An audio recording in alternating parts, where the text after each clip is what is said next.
Bonjour amis de la tomate. Bon, ben cette semaine, je vais vous montrer un peu où j'en suis.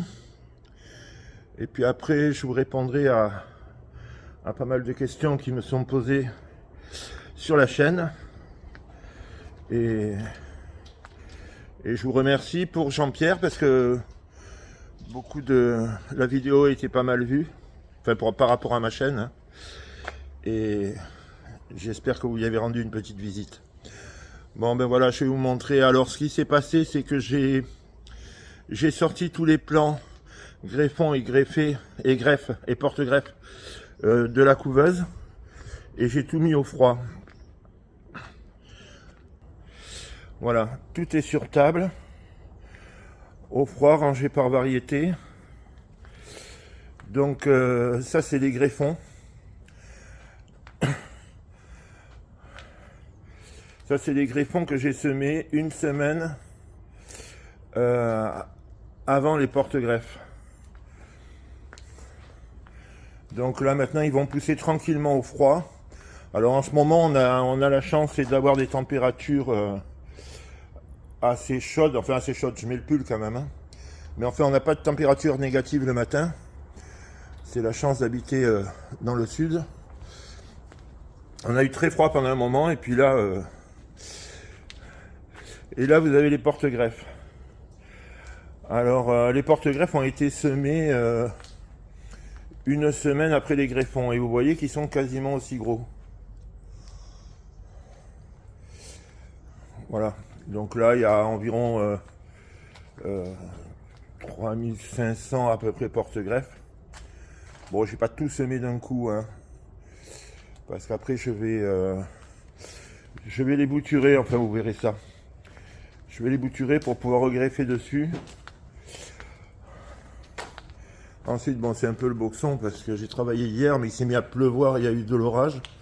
Ça a été assez violent. Voilà, ici j'ai d'autres greffons que j'ai repiqués un peu plus tard, qui sont sortis plus tard. J'ai d'autres greffons. J'ai les arbrochites, alors qui poussent un peu moins vite que les porte-greffes. Les arbrochites, là, je les ai repiqués par 4. Alors c'est peut-être pour ça aussi, hein, qu'ils poussent moins vite. Hein. Mais ça, bon, il y en a 2000 à peu près. Là, c'est d'autres porte-greffes. Hein. C'est d'autres porte-greffes qui ont été repiqués un peu plus tard, qui sont sortis plus tardivement. Là encore des greffons. Là j'ai fait des semis. Aussi hier j'ai fait une quarantaine de semis. Les premiers semis de plants qu'on va vendre au mois d'avril. Ça y est, là on commence pour la vente et les expéditions de plants du mois d'avril. Alors bon, il y en a... J'en ai fait à peu près 2000 et puis la semaine prochaine j'en referai 2000. Il faut les planter progressivement parce que souvent dans les commandes internet, on me demande de les livrer le 15, le 20, le 30 avril. Alors il ne faudrait pas qu'ils soient trop gros. Il faut que j'arrive à échelonner les semis, les repiquages. Parce que bon, ça sert à rien de semer trop tôt. Semez pas vos poivrons, vos aubergines maintenant. Il faut qu'il fasse chaud pour qu'ils poussent. Donc vous pouvez les semer 2-3 mois avant, ça les fera pas pousser plus vite. C'est la chaleur qui les fait pousser. Et le plant, quand vous semez un plant, il faut environ 6 à 8 semaines pour faire un plant qui est prêt à être planté dans le jardin. Donc vous voyez, si vous plantez fin mai, ben, vous calculez 2 mois avant et vous les faites début mars, quoi. Début mars, et puis vous les plantez au début mai. Ça sert à rien de les faire trop tôt. Voilà, ça c'est pour le travail qui a été fait. J'ai encore pas mal de semis à faire un peu plus tard. Mais bon, déjà tout ça c'est fait. Là j'ai pas monté, d'habitude je monte une tente plastique tout au-dessus de mes greffons, mais vu les températures annoncées, je l'ai pas fait cette année. J'ai au moins les voiles d'hivernage, les voiles anti-gel qui sont prêts, qui sont à côté. Ça me permet de gagner 4-5 degrés. Si je vois qu'il fait vraiment froid, je les mettrai dessus. Voilà aussi, on me pose pas mal de questions sur YouTube. Hein. Je vous remercie de me suivre d'ailleurs, c'est vraiment sympa. Et on me pose beaucoup de questions, donc je vais répondre à quelques-unes de tête comme ça. Dernièrement, il y a une dame qui m'a demandé qu'elle cultivait en terrasse et qui m'a demandé quelle variété serait plus susceptible de fonctionner. Alors bon, j'avoue que je connais pas grand-chose à ça. J'ai essayé plusieurs fois de cultiver de la tomate en pot en mettant du terreau, des mélanges que j'ai fait et tout, mais ça n'a rien donné de vraiment bien. Je pense que... Et les échos que j'ai de quelques clients qui cultivent en terrasse, par contre, me disent que ça fonctionne bien. Alors je pense qu'il faut vraiment étudier le substrat qu'il faut. Il faut se renseigner sur le substrat à mettre dans le pot. Le problème de la culture en terrasse, c'est que vous cultivez en hors-sol, donc si vous cultivez en hors-sol, il faut faire des apports d'engrais réguliers, peut-être un peu plus d'eau, éviter les pots plastiques pour pas que ça chauffe au soleil. Hein. La tomate, elle aime bien avoir les pieds au frais et la tête au soleil. Donc si vous mettez des pots plastiques, ça va faire cocotte minute, ça va chauffer.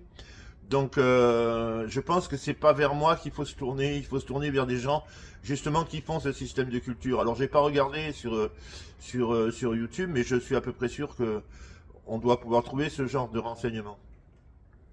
Voilà, pour ça, après, bon, c'est sûr que si on cultive de la prince noire ou de la violette jasper ou de la tomate cerise en terrasse, on aura certainement plus de tomates que si on cultive de la moya qui est un peu plus difficile, ou toutes les tomates un peu plus grosses qui sont un peu plus difficiles à faire. Mais bon, c'est pas mon truc. Ouais, je préfère vous dire carrément, c'est pas mon truc. Ensuite, on m'a demandé pourquoi j'utilisais le porte-greffe radar. Alors j'ai essayé à peu près tous les porte-greffes qui existent. Ce qui m'arrête un petit peu sur certains, c'est le prix, parce que c'est de l'ordre de 2 à 3 fois plus cher, pour un résultat qui est somme toute à peu près équivalent. Donc j'ai pris la décision d'utiliser le radar qui est dans un prix à peu près correct et qui donne des résultats assez sympathiques. Maintenant, il y en a d'autres, hein. Il y a le Arnold, il y a le Maxifor, il y a tout ça, mais je vous dis après, c'est une question de prix. J'en utilise à peu près 8 à 9 000 par an. Donc, s'il y a 100 euros d'économie, ça fait déjà 100 euros au 1000, ça fait déjà pas mal de sous. Là, je suis en train de travailler l'arbrochite. C'est une variété, alors ce serait la variété pour laquelle il se servirait pour faire les porte-greffes. Bon, l'essai que j'ai fait l'année dernière m'a un peu rassuré. Le système racinaire était même plus puissant que ce que j'avais sur mes porte-greffes. Donc cette année, j'en ai semé 2000 à peu près et je vais essayer de greffer dessus. L'inconvénient, c'est que la tige n'est pas droite. Elle pousse un petit peu en zigzag et le plan est un peu petit. Mais bon, comme je vais arriver à me débrouiller. Mais voilà, je sais que ça va être un peu plus délicat à faire. Je pense que ça va être un peu plus délicat à faire. Donc cette année, je tente le coup et puis je verrai bien ce que ça donne, si j'y arrive, si j'y arrive pas, et je verrai aussi les résultats dans le champ. Mais l'année dernière, c'est vrai que le système racinaire était vraiment développé. J'ai eu du mal à les arracher. Donc c'est assez intéressant. Donc bon comme on est dans du temps long, chaque année on a droit à un coup. Voilà. Donc je vais les travailler, mais on suivra ça je vous ferai des vidéos là-dessus et on verra si la production est équivalente, si le plan, si on trouve un porte-greffe somme toute où on peut récolter les graines, c'est quand même mieux que si on est obligé de les acheter chez des grainetiers. Voilà, qu'est-ce qu'on m'a posé comme question encore? Oui, on m'a demandé l'amendement, de faire une vidéo sur l'amendement. Alors je suis en train de la préparer, parce que c'est pas mon truc. Moi j'ai un spécialiste de l'engrais qui vient, il fait une analyse de sol, et il me dit voilà tu dois mettre ça dans ton sol. Et j'avoue que c'est pas quelque chose qui me passionne. Et là justement de faire une vidéo sur l'amendement, sur les fumiers et tout ça, ça va me permettre d'étudier quelque chose que j'avais pas étudié. Là ça fait 15 jours que je suis dessus.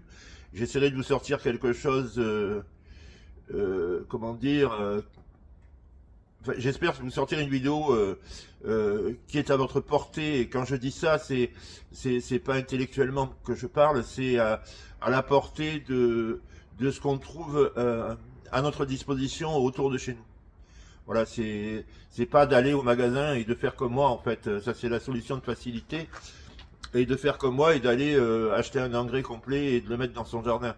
Là c'est plus vous de fabriquer votre engrais avec ce que vous pouvez trouver autour de chez vous.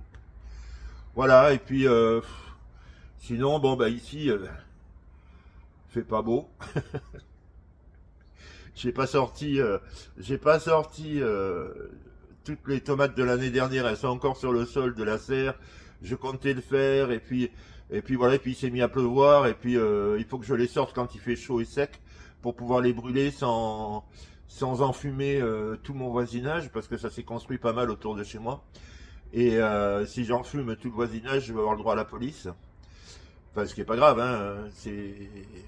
Mais bon, essayer de gêner les gens le moins possible. Donc j'attends. Et puis bon, maintenant, comme ma serre est percée de partout, quand il pleut, eh ben, ça fait de la boue. Quand il fait de la boue, vous pouvez pas passer le rotavator. Mais enfin bon, ça va se faire. Ça va se faire. Sinon, je passerai un coup de griffe.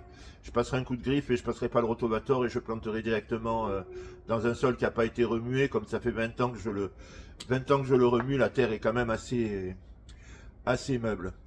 Voilà, on va faire, je vous dis là, les prochaines vidéos, je pense, ça va être sur l'amendement et les engrais verts et tout ça, parce qu'il y a des trucs à faire.